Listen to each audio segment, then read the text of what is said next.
If you clicked on this video, you may be someone who is looking for insights and advice on how to secure a tech sales internship. As you search through the internet, you're seeing that it's increasingly hard to secure a tech job. Competition's at its peak. The economy's uncertain. Tech companies are laying off thousands of people. So, how do we as young professionals overcome this adversity? Hi, my name's Gabe Collins. Welcome to the channel. Today, I'm going to be talking about the 5 steps that I took to secure 2 tech internships in sales at the age of 18 and 19. These experiences enabled me to be in a position to secure 2 full-time offers before I graduated college. If you want to learn a little bit more about me and my experience, check out the first video that I made, which is the first episode in my series, A Young Professional's Journey Through Tech Sales.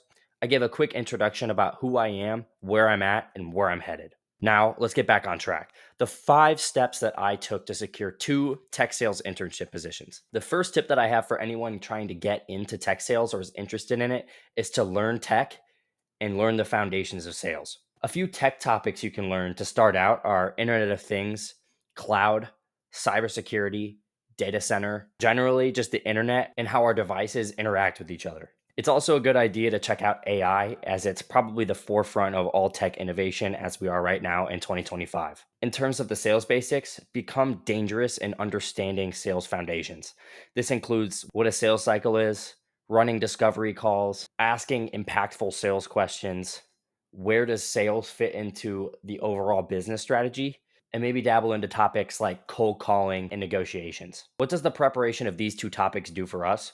Well, for employers, it shows that we're committed to learning and being relevant to them so that while we're there, even though we are learning, an internship is mainly a learning position, we're able to add some sort of value from the get-go or make that learning curve not so steep. The second tip I have, this is pretty textbook, but you're going to want to build a relevant resume. The first thing I say to everyone about resumes is no templates. Hiring teams are able to spot if you're lazy with your resume from a mile away. So do not do it. Do not fall into the temptation when you pull up that document when there's a template and the resume is right there and you just want to click it. Don't do it because it just screams that you're lazy. Within your resume, you're going to want to include as many relevant experiences as you have. So for myself personally, for the first internship, I'd worked in restaurants throughout high school, so I had a lot of experience in communicating with others, working on a team, and upselling through my serving role. So I used those to try to be relevant towards why I think I'd be a good fit for the sales job, and that's how I got that one. When I had my second internship, I had that previous internship under my belt as well as a full cycle sales role, which allowed me to roll right into that position. When you include your tasks of what you did within each position, start each sentence with a verb. You could say something like, engaged with stakeholders to build relationships for the account team. Another example, which brings me to my next point, is to include numbers. In sales, we are tracked by numbers. When you can include any information that's relevant to sales, it can only be used to benefit you. For example, in my resume for my Fresh Prince job, which was apparel sales to college students and businesses, I closed $85,000 of revenue. I made sure to include this on my resume to show that within a 9-month period, I had driven $85,000 of business for the company, which displayed to them with certainty that I could sell. Finally, with resumes, include hard skills when possible. I like to include Excel because a lot of prospecting is done through Excel. I also include Salesforce because of my experience with the CRM during my second internship. Number 3, start selling yourself online. I'm a huge LinkedIn fanboy.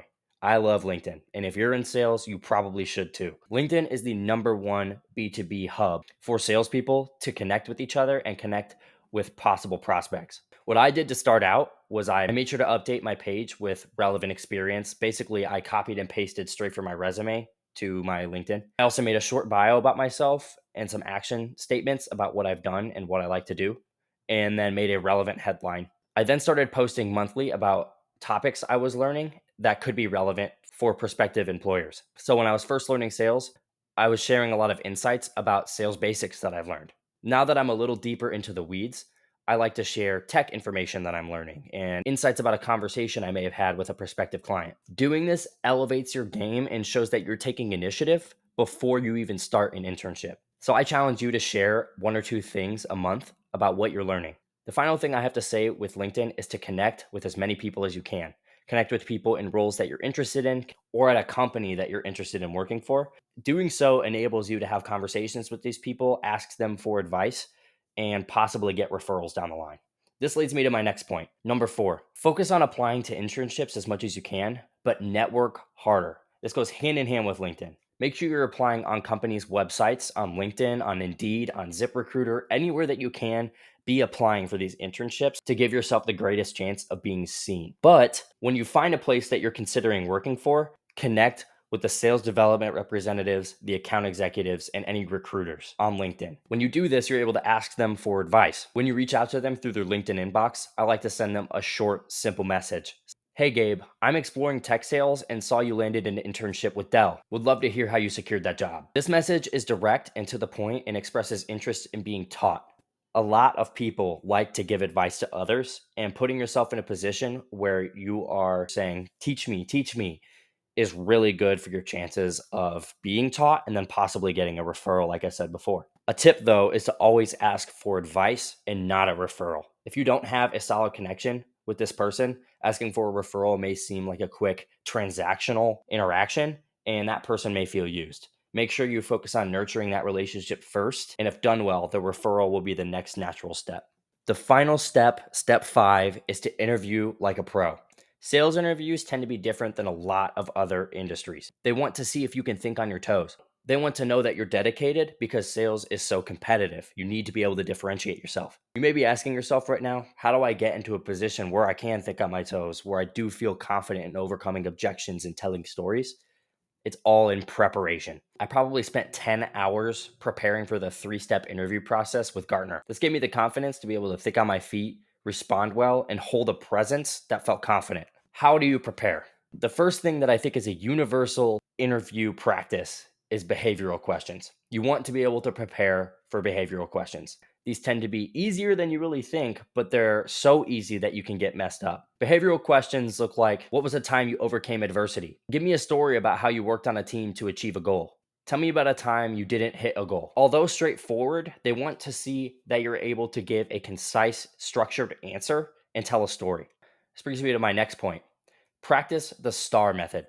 STAR is situation, task, answer, result. This framework will help you identify what the situation was, what your task was during that situation, what you did, and the result of what you did. By following this framework for each question, you're able to keep your answers concise and to the point, which looks great to sales employers. Try practicing answering each of these questions in a camera and reviewing it after. You want to try to be under 90 seconds to be in a good time frame for each answer. The STAR method and preparation also helps you maintain confidence, like I said earlier, and confidence in sales is crucial. Finally, and this may be the most important part, you want to have a strong story of why you and why sales. Why are you choosing sales as a profession? Sales can be really tough. It's not for the faint of heart. You're basically getting paid to hear no all the time. So they want to know why you want to throw yourself into a fire of rejection. My why sales was that I wanted to be able to support my family. I'm money motivated, competitive, and love helping others. Figure out what qualities about yourself could be beneficial to another sales team. A few qualities that really make you stand out to prospective employers are coachability, competitiveness, curiosity, and grit. These traits show that you're driven, you're ready to learn, you're quick to adapt, and that you like winning. Sales is all a big game. You're either winning or you're losing, and we all like winning. To summarize everything up, there's a lot that's involved with securing your first internship in tech sales, but the 5 steps that I've shared in this video, I believe, are some of the most concrete ways to put yourself into a position where you're going to get hired. I wish you happy applying, and feel free to reach out to me for any more tips or one-on-one. I would love to learn a little bit more about your situation and be able to pitch in on how you may be able to secure a tech job. Let me know in the comments how you feel and if you would add anything to this list. Looking forward to hearing about your success.